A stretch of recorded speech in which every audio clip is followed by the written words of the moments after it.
We'll start with James Romsey. Can I start with your overall assessment of the game? Well, I'm extremely proud of the players and the team. That's the overall feeling, and very disappointed with the result.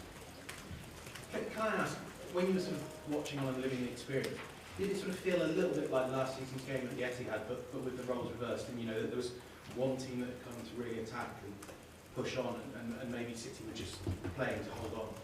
No, because again we played, I think, 54 minutes with 10 men, so that's a different story. The pride that I feel is to do and to play and to dominate the game the way we did against this team, but with 11 players. John?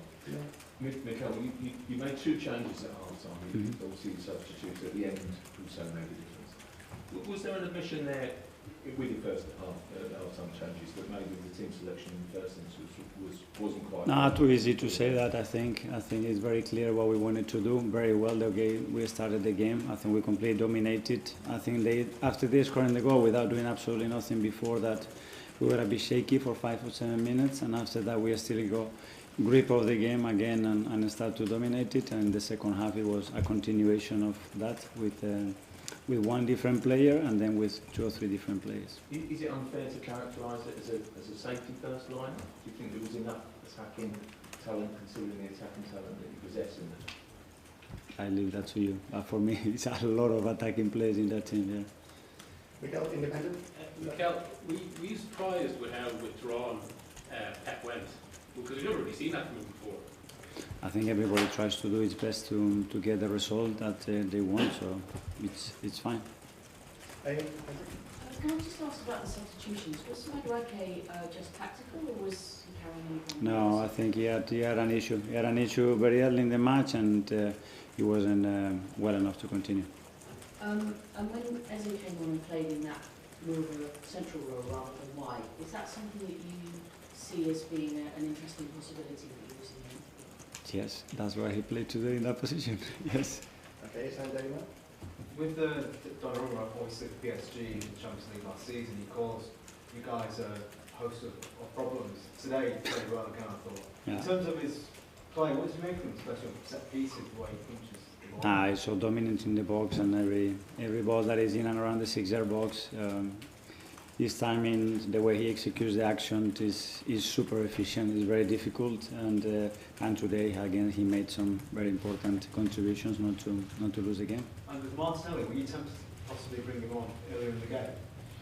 Yes, but we had very good momentum as well, and we need to time that well. He's in a really good moment again. After the game he had in Bilbao, in that period of time, probably he deserved more, but his energy again, his attitude was really good, and that's why he made the impact that he made again for the team.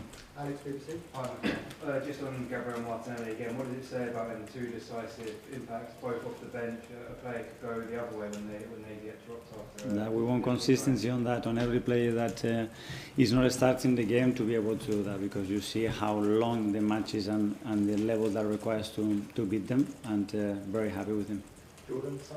Could you just talk us through your thinking behind that midfield three and what you thought they could do to start on that? No, we don't have time for that. There's a lot of things to do that. But just a very basic analysis of what you thought that midfield three could do instead of maybe with Because Arteta was the best one to start the game. Okay, Ed McGavin? Nobody asked me about the midfield three in Bilbao. Nobody. Well, I guess it's Yeah. It's a different game. Yeah, that's why. But it's the same midfield.